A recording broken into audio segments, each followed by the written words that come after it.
நந்தகுமார், யார் காரணம், யார் பொறுப்பேற்பது, பாதுகாப்பை அதிகரிப்பது எப்படி? காஷ்மீர் தாக்குதலில் இந்த 3 கேள்வி தான் திரும்ப திரும்ப எல்லாருக்கும் வருது. உங்களுடைய பார்வை என்ன அந்த 3 கேள்விக்கு?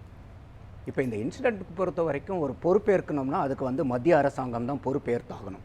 ஏன்னா அது அங்கே மாநிலத்தில் இருக்கக்கூடிய போலீஸும் அவங்க கண்ட்ரோலில் தான் இருக்குது, சிஆர்பிஎஃப்பும் அவங்க கண்ட்ரோலில் தான் இருக்குது, இன்டெலிஜென்ஸ் பீரோவும் அவங்க தான் வச்சுருக்காங்க, ரா அமைப்பும் அங்கே இருக்குது, அவங்களும் எல்லாமே இருக்குது.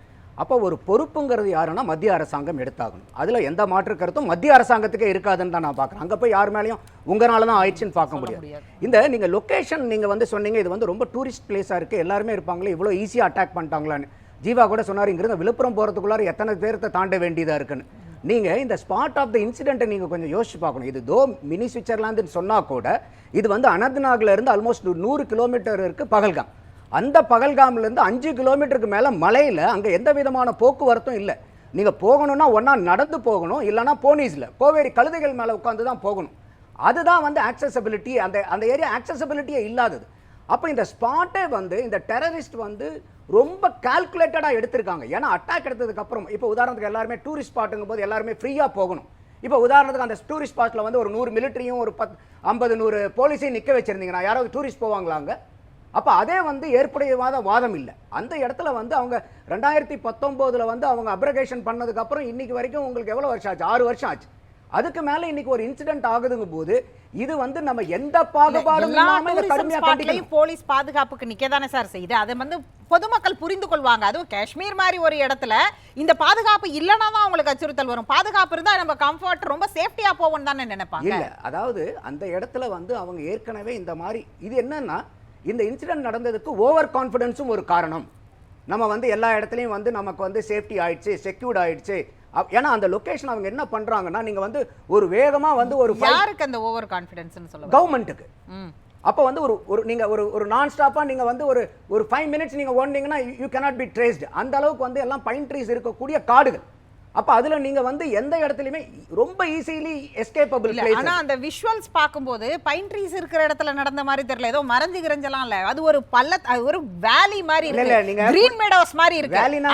அந்த பொண்ணோட போட்டோ இருக்குல்ல, கணவர் கீழ கிடக்கும்போது அழுகுற போட்டோ, அது ஓபன் கிரீன் மீடோஸ். அது ஒரு கிரீன் மீடோஸ் வேலி. நான் அதான் சொல்றேன். அது பைன் ட்ரீ ஃபாரஸ்ட் இல்ல. இல்ல நீங்க அந்த வேலியை சுத்தி என்ன இருக்கு அதை தான் நான் கேக்குறேன். அதனால தான் சொன்னேன் ஒரு 5 மினிட்ஸ் நீங்க ஓடுனீங்கன்னா நீங்க you will enter into forest. அந்த இடத்துக்கு வரணும்னாலே நீங்க அந்த விஷுவலா பாத்தீங்கனாலே அந்த இடத்துக்கு வரணும்னாலே பைன் ட்ரீ ஃபாரஸ்ட்ல இருந்து ஒரு ஆளு பைன் ட்ரீக்குள்ள இருந்து கன் வச்சு ஷார்ப்பனரா வச்சு சுட்ட மாதிரிலாம் இல்ல. ஏன்னா அவங்க பக்கத்துல ஷூட் பண்ணதுக்கான அறிகுறி தான் அந்த பிக்சர்ஸ் சொல்லுது.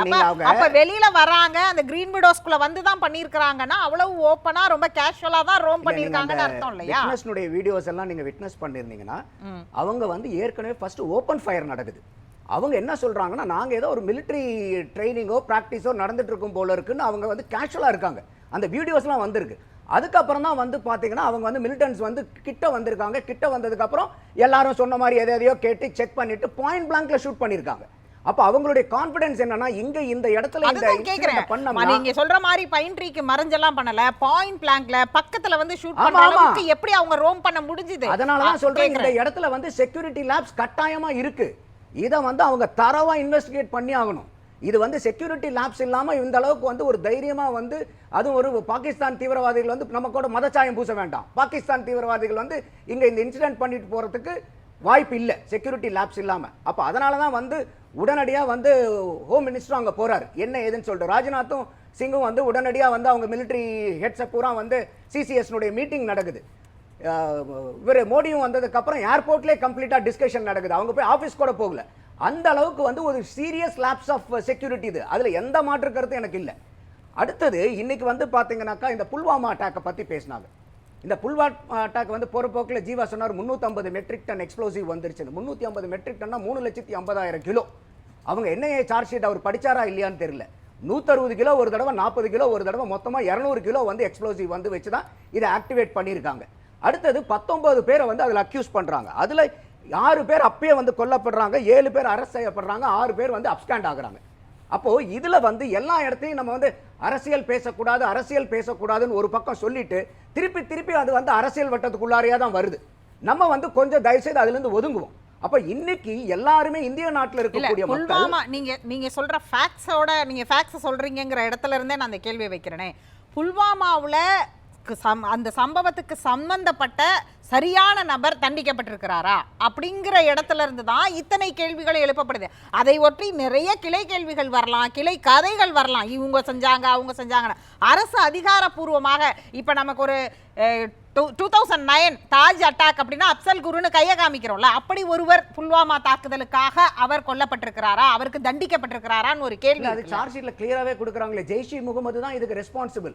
அந்த 19 பேரும் அக்யூஸ் பண்ணுவீங்க ஜெய்ஷ் இ முகமதை சார்ந்தவங்க, கொல்லப்பட்டவர்கள் ஜெய்ஷ் இ முகமதை சார்ந்தவங்க, அரெஸ்ட் பண்ணப்பட்டவங்க அந்த இயக்கத்தை சார்ந்தவங்க. அதுதான் சார், அவங்க சார்ந்தவங்க. ஆனா அவங்களுக்கு தண்டனை எத்தனை பேருக்கு கிடைச்சதுங்கிற இடத்துல இருந்து தான் இந்த கேள்வி. நம்மளுடைய நாட்டுல இது ஒண்ணு இல்ல, நீங்க எந்த வழக்கு எடுத்துக்கங்க, எந்த வழக்காவது குறிப்பிட்ட சீக்கிரம் நம்ம நாட்டுல முடியுதா? அது ஏன் நடக்கல? அது நடந்திருந்தா இப்ப இந்த மாதிரி தீவிரவாத தாக்குதலுக்கு இது வந்து பாதுகாப்பு அதிகரிக்கிறதுக்கு தான் பேசுறோம். அதுல மாற்று கருத்து இல்ல. இத வந்து இன்னும் ஃபாஸ்டன் பண்ணிருக்கணும்ல. அப்ப இப்ப கூட வந்து என்ன சொல்றாங்க, ஒவ்வொரு ஜட்ஜஸும் ஒரு கேஸ்ல போகும்போது இன்னைக்கு 5 கோடியே 10 லட்சம் வழக்குகள் வந்து நிலுவையில் இருக்கு இந்தியாவுல.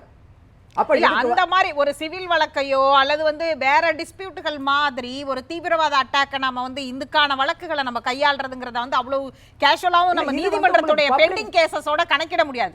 இதுக்குன்னு அரசு ஒரு கவனம் செலுத்த தான் செய்யும், இதுக்கு பிரையாரிட்டி கொடுக்க தான் செய்யும். பட் ஏன் அந்த பிரையாரிட்டி முதல் கட்டமா இதுக்கு பண்ணலன்றது ஒரு கேள்வி. இல்ல, நமக்கு பண்ணலன்னு நீங்க எப்படி சொல்லிட முடியும் நமக்கு?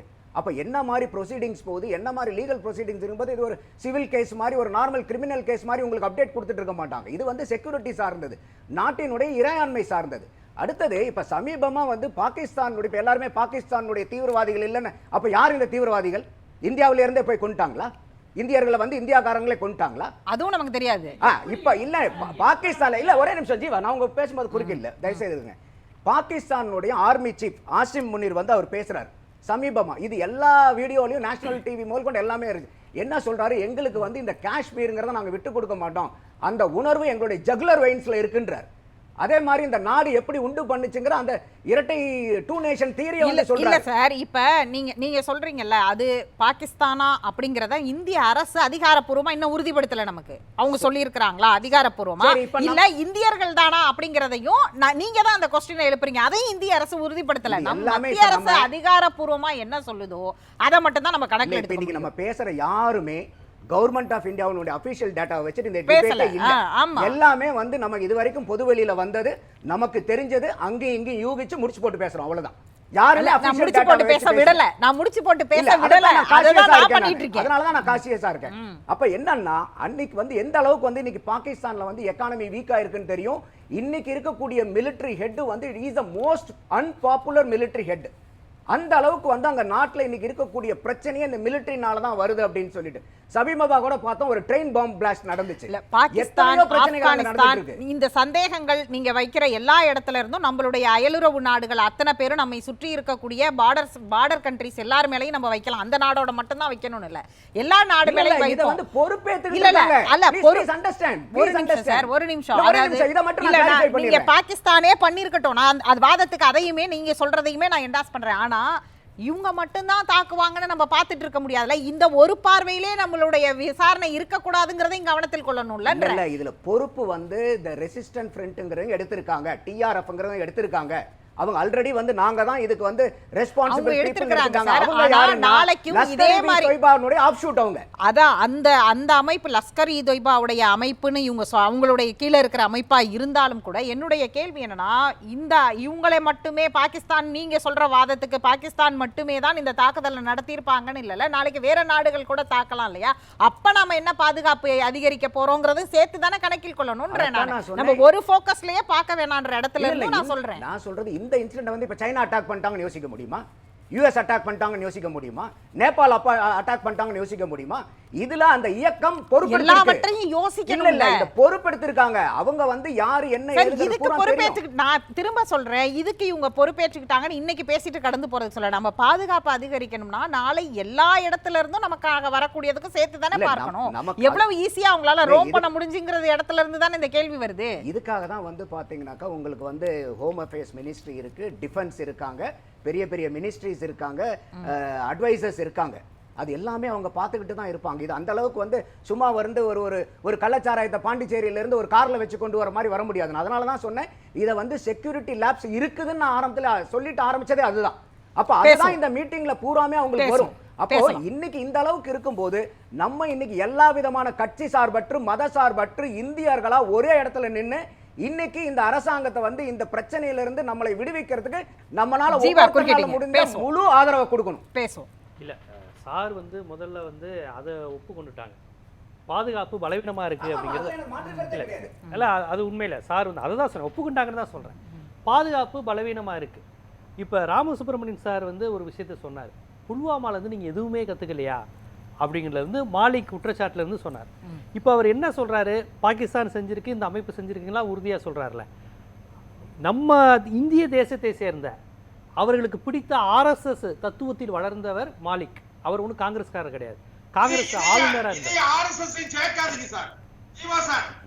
அவர் இல்ல இப்ப இல்ல சார், அவர் RSS காரர் தான் சார், அவர் RSS காரர் இல்ல இது RSS அவர் RSS ல கொண்டாந்து சேர்க்கல. சத்யபால் மாலிக் RSS காரன்னு சொல்றாரு. சொல்லுங்க சொல்லுங்க சார். வாங்க வாங்க வாங்க. அது எப்படி நாம இருக்க முடியும்? அது அவருடைய உரிமை. சரி சொல்லுங்க.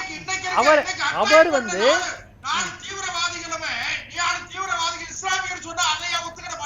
அத சொல்ல இல்ல அத பேசல அவர். சத்யபால் மாலிக் குறித்து சொல்றாரு. சரி முடிச்சிருங்க, வாங்க விஷயத்துக்கு வாங்க. அவர் என்ன சொன்னாருங்கிறது இல்ல, அவருடைய வார்த்தைகள். வாங்க விஷயத்துக்கு வாங்க. அவர் வெளிப்படையா சொல்லியிருக்காரு, இந்த மாதிரி இதுல வந்து பாதுகாப்பு குறைபாடு இருக்கு, ஏதோ நடக்க போகுதுங்கிறப்ப கிடப்பில் போடுங்கள்னு சொன்னது வந்து பிரதமர் தான் அப்படின்னு சொன்னது வந்து அவர் மாலிக் சொல்லியிருக்காரு. அப்ப புல்வாமால இருந்து இப்படி ஒரு விமர்சனம் தொடர்ச்சியா இருக்கு. அன்னைக்கு ராகுல் காந்தில இருந்து எல்லாருமே இதை எழுப்புனாங்க. என்னங்க ஒரு ஆளுநர், முன்னாள் ஆளுநரே இப்படி சொல்லியிருக்காங்க. அது மட்டும் இல்ல, ஹெலிகாப்டர்ல போங்க, பஸ்ல போகாதீங்க, இதையும் அவர் சொல்லியிருக்கிறார். இப்ப இந்த சம்பவங்கள்ல இருந்து தான் நம்ம இதை பார்க்க முடியும். இவங்க வந்து அந்த இடத்துல ஏன் பாதுகாப்பு இல்ல, அது வந்து வேற மாதிரியான பகுதி, அங்க மிலிட்டரி இருக்க முடியாது அப்படின்னு பேசுறாங்க. ஆனா புல்வாமால மிலிட்டரி மேனே அங்க வந்து இதா இருக்கிறாங்க. அப்புறம் வெடிகுண்டு எடுத்துட்டு போனதே அவர் ஒப்புக்கொண்டிருக்கிறார். அந்த அளவுல தான் அவர் மாறுபடுறாரு. யாரு எடுத்துட்டு போனாங்கன்னு சொல்லல, அளவுல தான் நான் சொல்றேன். நீங்க 350,000 கிலோ, நீங்க என்ஐஏ சார்ஜ் ஷீட்ல 200 கிலோ, அத தான் நான் டிஸ்பியூட் பண்ணேன். சரி ஓகே, அது வந்து என்ஐஏ ல இல்ல, அது சார்ஜ் ஷீட்ல இல்ல. அது உங்களுக்கு தெரிஞ்ச இன்ஃபர்மேஷன் எனக்கு தெரியல. சார்ஜ் ஷீட்ல இருக்கறத நான் சொல்றேன்.